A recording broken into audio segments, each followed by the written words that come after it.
आज हम 7वीं कक्षा का संस्कृत विषय का 5वां पाठ पढ़ रहे हैं। पंडिता रमाबाई। कौन थी पंडिता रमाबाई, कैसे उनका जन्म हुआ और उन्होंने समाज के लिए ऐसे कौन से कार्य किए कि आज हम उनका पाठ पढ़ रहे हैं या किताब में उनका पाठ है। तो इस पाठ से हम समझेंगे। आइए पाठ पढ़ना शुरू करते हैं। स्त्री शिक्षा क्षेत्रे अग्रण्या पंडिता रमाबाई 1858 तमे खिसरावदी जन्म अलबर। स्त्री शिक्षा के क्षेत्र में अग्रणी पंडिता रमाबाई ने सन 1858 ईस्वी वर्ष में जन्म प्राप्त किया। उनका जन्म कब हुआ? 1858 ईस्वी में। तस्या पिता अनंत शास्त्री डोंगरे, माता चे लक्ष्मीबाई आस्ताम। उनके पिता, जिनका नाम था अनंत शास्त्री डोगरे, और उनकी माता का नाम लक्ष्मीबाई था। तस्मिन् काले स्त्री शिक्षाया स्थिति चिंतनीया आसीत्। उस काल में, उस समय में स्त्रियों की जो शिक्षा थी उसकी स्थिति चिंतनीय थी, अच्छी नहीं थी। स्त्रीणां कृते संस्कृत शिक्षणं प्राय प्रचलितं नासीत्। स्त्रियों के लिए, महिलाओं के लिए संस्कृत की शिक्षा देना प्राय प्रचलित नहीं था। किंतु डोंगरे रूढ़िबद्धां धारणां परित्यज्य स्वपत्नीं संस्कृतम अध्यापयत्। परंतु डोंगरे, जो रमाबाई के पिता थे, उन्होंने रूढ़िबद्ध इस धारणा का त्याग करके उन्होंने अपनी पत्नी को संस्कृत का ज्ञान कराया। एदर्थम से समाजस्य प्रतारणां अपि असहत। और इसके लिए उन्होंने समाज की प्रताड़ना को भी सहा, क्योंकि उस समय स्त्रियों की शिक्षा जो थी वो सबको नहीं मिलती थी, सबको दी नहीं जाती थी, प्रचलित नहीं थी। तो उन समाज ने उनकी ताड़ना भी की, जिनको उन्होंने सहन किया। अनंतरम रमा अपि स्वमातु संस्कृत शिक्षां प्राप्तवती। और उसके बाद रमा ने भी अपनी माता से संस्कृत शिक्षा प्राप्त की। कालक्रमेण रमया पिता विपन्न संजात। कालक्रमेण मतलब समय के अनुसार, समय के प्रभाव से रमा के जो पिता थे उनका निधन हो गया। विपन्न का अर्थ होगा निधन, मतलब वो स्वर्ग सिधार गए। तस्या पितृ ज्येष्ठा भगिनी चे दुर्भिक्ष पीड़िता दिवंगता।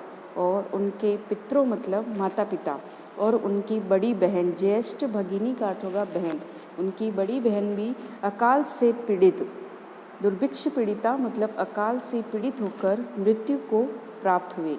तदंतरम रमा स्वज्येष्ठ भ्रात्रा सह पदभ्याम समग्रम भारतम अभ्रमद। उसके बाद रमा अपने बड़े भाई के साथ, ज्येष्ठ भ्राता का अर्थ होगा भाई, बड़ा भाई के साथ, पदभ्याम का अर्थ होगा पैदल ही, समग्र मतलब संपूर्ण भारत का भ्रमण किया। भ्रमण क्रमे सा कोलकाता प्राप्ता। और घूमते हुए, भ्रमण करते हुए वह कोलकाता पहुंच गई। संस्कृत वेदुष्येन सा तत्र पंडिता सरस्वती चेती उपाधिभ्यां विभूषिता। संस्कृत के वेदुष्य के कारण, विद्वता के कारण वे वहाँ पंडिता और सरस्वती इन उपाधियों से सुशोभित हुई कि उनके नाम के आगे पंडिता या सरस्वती शब्द भी जुड़ गए। क्यों? क्योंकि उन्होंने संस्कृत शिक्षा में वो आगे रही, अग्रणी रही। तत्रैव सा ब्रह्म समाजेन प्रभाविता वेदा अध्ययनम अकरोत्। और वहीं पर कोलकाता में ही वह ब्रह्म समाज से प्रभावित होकर उन्होंने वेदों का अध्ययन भी किया। पश्चात सा स्त्रीणां कृते वेदादीनां शास्त्राणां शिक्षाय आंदोलनम प्रारब्धवती। इसके बाद उन्होंने स्त्रियों के लिए, महिलाओं के लिए वेद आदि शास्त्रों की शिक्षा के लिए आंदोलन प्रारंभ किया। अभी वो चाहती थी कि सभी महिलाएं शिक्षित हों, वेदों का सभी को ज्ञान हो। सन 1880 तमे खिसरावदी सा विपिन बिहारी दासेन सह बांकीपुर न्यायालय विवाहम अकरोत्। 1880 ईस्वी में उसने, रमा ने, सा मतलब उसने, रमा ने विपिन बिहारी दास के साथ बांकीपुर न्यायालय में विवाह किया। उनका विवाह किससे हुआ? विपिन बिहारी दास से। सार्धैक वर्षात् तदंतरम तस्या पति दिवंगत। सार्धैक का अर्थ होगा 1.5 वर्ष के बाद ही उनके पति की भी मृत्यु हो गई। तदनन्तरं सा पुत्र्या रम्या सह जन्मभूमि महाराष्ट्रम प्रत्यागच्छत् और उसके बाद वह अपनी पुत्री मनोरमा के साथ अपनी जन्मभूमि महाराष्ट्र में लौट आई। नारीणां सम्मानाय शिक्षाय चे सा स्वकीयं जीवनम अर्पितवती। नारियों की शिक्षा के लिए, उनके सम्मान के लिए उन्होंने अपना संपूर्ण जीवन अर्पित कर दिया। हंटर शिक्षा आयोगस्य समक्षम नारी शिक्षा विषये सा स्वमतं प्रस्तुतवती। हंटर शिक्षा आयोग के सामने उन्होंने नारी शिक्षा के विषय में उन्होंने अपने मत प्रस्तुत किए, अपने विचार प्रस्तुत किए। सा उच्च शिक्षणार्थम इंग्लैंड देशम गतवती। वह उच्च शिक्षा प्राप्त करने के लिए इंग्लैंड देश में भी गई। तत्र ईसाई धर्म से स्त्री विषयक के उत्तम विचारे प्रभाविता जाता। वहाँ ईसाई धर्म के स्त्रियों के विषय के उत्तम विचारों से वह अत्यधिक प्रभावित हुई। इंग्लैंड देशात रमाबाई अमेरिका देशम अगच्छत्। इंग्लैंड देश के बाद रमाबाई अमेरिका देश में भी गई। तत्र सा भारतस्य विधवा स्त्रीणां सहायतार्थम अर्थसंचयम् अकरोत्। वहाँ वह भारत की विधवा स्त्रियों की सहायता के लिए धन का संचय करने लगी, धन इकट्ठा करने लगी। अर्थ मतलब धन। भारतम प्रत्यागत्य मुंबई नगरे सा शारदा सदनम स्थाप्यत।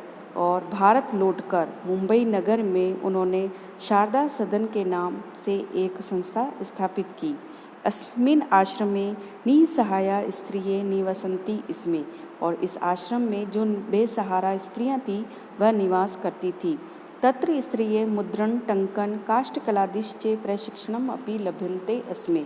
वहाँ स्त्रियां टंकन, मुद्रण मतलब छपाई का, टाइप करने का, लकड़ी आदि का प्रशिक्षण भी उन्होंने प्राप्त किया। परम इदम सदनम पुणे नगरे स्थानांतरितम जातम। परंतु बाद में ये सदन जो था वो मुंबई नगर से पूना नगर में स्थानांतरित कर दिया गया। अत पुणे नगरस्य समीपे केडगांव स्थाने मुक्ति मिशनम नाम संस्थां तया स्थापितम। और इसके बाद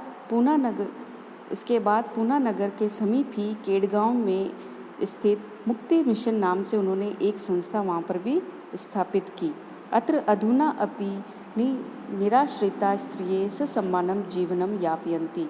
वहाँ आज भी जो बेसहारा स्त्रियां हैं वह सम्मानपूर्वक अपना जीवन यापन करती हैं। 1922 तमे खिस्रावदी रमाबाई महोदयाया निधनम अभवत। 1922 ईस्वी में रमाबाई महोदया का निधन हो गया। सा देश विदेशानां अनेकासु भाषासु निपुणा आसीत्। वह देश और विदेश की अनेक भाषाओं में भी निपुण थी, मतलब अनेक भाषाओं को जानने वाली थी। समाज सेवाया अतिरिक्तम लेखन क्षेत्रे अपि तस्या महत्वपूर्णम अवदानम अस्ति।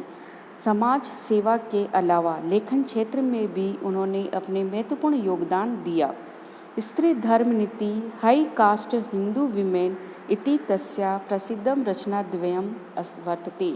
स्त्री धर्म नीति और हाई कास्ट हिंदू विमेन, ये दो उनकी प्रसिद्ध दो रचना थी जो उन्होंने लेखन कार्य के क्षेत्र में लिखी।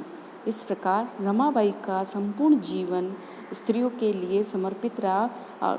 आज भी वर्तमान समय में भी ये जो दो सदन आए, एक पूना नगर में और एक जो मुक्ति मिशन है, ये दोनों सदन आज वर्तमान में भी कार्यशील हैं, जहाँ बेसहारा स्त्रियाँ सम्मानपूर्वक अपना जीवन यापन करती हैं।